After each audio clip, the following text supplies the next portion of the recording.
Far out in the uncharted backwaters of the unfashionable end of the western spiral arm of the galaxy lies a small, unregarded yellow sun.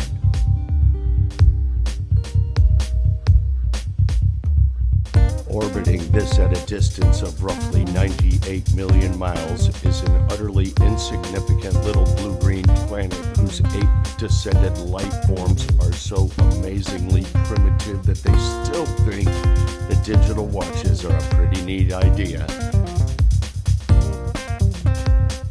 This planet has, or rather had, a problem, which was this. Most of the people living on it were unhappy for pretty much most of the time. Many solutions were suggested for this problem, but most of these were largely concerned with the movements of small green pieces of paper. Which is odd, because on the whole, it wasn't the small green pieces of paper that were unhappy, if you know what I mean. And so the problem remained. Lots of people were mean, and most of them were miserable. Even the ones with digital watches. Many were increasingly of the opinion that they'd all made a big mistake in coming down from the trees in the first place. And some of them said that even the trees had been a bad move, and that no one should have ever left the oceans.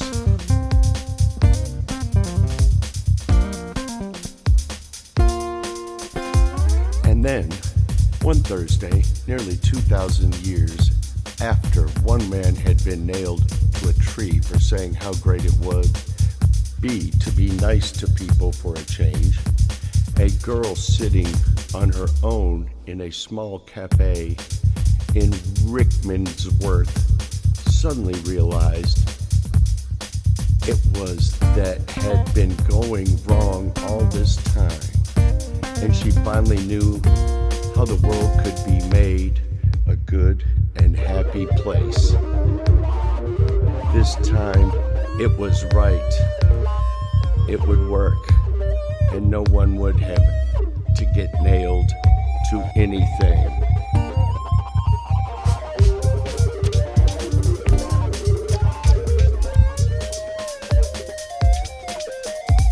Sadly, however, before she could get a phone to tell anyone about it, a terrible, stupid catastrophe occurred, and the idea was lost forever.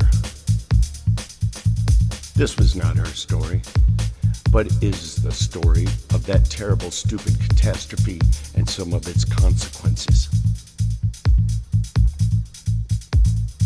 It's also the story of a book called The Hitchhiker's Guide to the Galaxy, baby.